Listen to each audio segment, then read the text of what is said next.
Lalu disebutkan di sini dalil-dalil. Karena sejak awal kita sudah sampaikan bahwa seorang muslim itu beribadah tidak ikut-ikutan. Kenapa? Tatkala dia beribadah ikut-ikutan, maka akan mudah goyah. Dikala ada fitnah, ada syubhat, ada yang mengacaukan pikiran dia. Kenapa disyariatkan menuntut ilmu? Agar kokoh, dan tingkatan ihsan ini adalah tingkatan menyempurnakan Islam dan imannya. Oke, udah Islam, udah iman, bagaimana menyempurnakan keduanya? Jadi dia menuju kepada tingkatan tertinggi. Apa dalilnya? Kembali kepada dalil yang dibutuhkan untuk menetapkan sesuatu. Maka di sini Syekh Muhammad At-Tamimi menyebutkan 4 dalil dari Al-Quran Karim.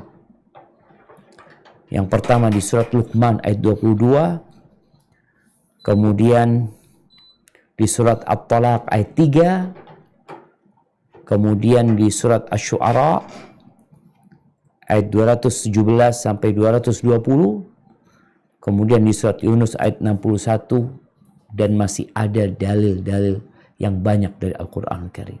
Tapi kita akan baca dalil yang pertama. Tapi ada yang afwan, berarti bukan 4 dalil jemaah, ada 5 dalil. Bentar, 1, 2, 3, 4, 5. Nah, 5 dalil. Surat Luqman ayat 22, terus ada An-Nahl 128. Tapi silakan dibaca yang di Al-Luqman, surat Luqman afwan 22.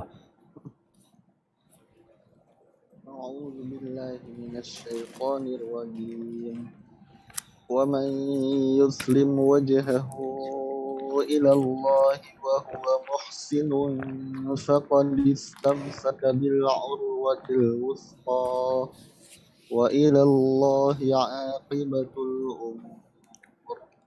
Dan barang siapa yang menyerahkan dirinya kepada Allah, sedang dia orang yang berbuat kebaikan, maka sesungguhnya ia telah berpegang teguh kepada buhul tali yang kokoh. Dan hanya kepada Allah lah kesudahan segala urusan. Barakallahu fikum.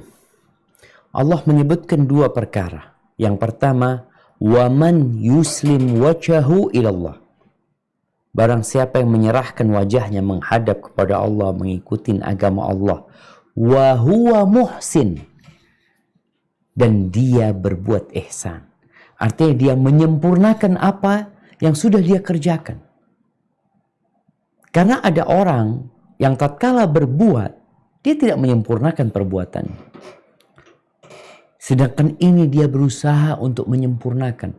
Dan dalam sebuah hadis Rasul SAW mengatakan, innallaha yuhibbu idza amila ahadukum amalan ayyutqinahu. Allah tuh mencintai apabila seseorang di antara kalian berbuat sebuah amalan, dia menyempurnakan amalan.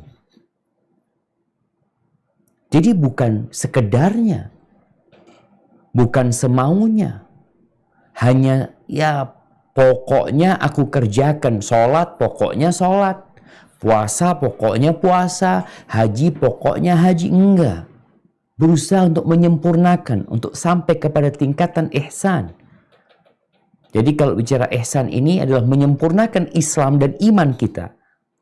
Ya bagaimana dia tidak akan menyempurnakan tatkala dia melihat, seakan-akan dia melihat Allah Azza wa Jalla. Dia tahu dengan kebesaran Allah, dengan kebaikan Allah, dengan rahmatnya.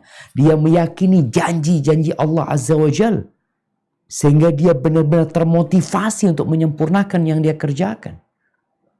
Atau kalau tidak, maqamul muraqabah, maqamul khauf, dia takut, aku takut diazab sama Allah Azza wa Jalla. Kita lihat ada sebagian orang yang hidupnya penuh ketakutan kepada Allah, sehingga dia bisa menjaga diri dari perbuatan dosa, dan dia selalu berada di saf pertama.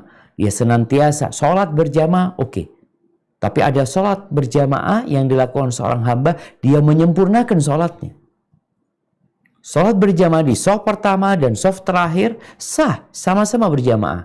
Tapi di shaf pertama berbeda tentunya dengan berada di shaf terakhir. Ini maqamul ihsan.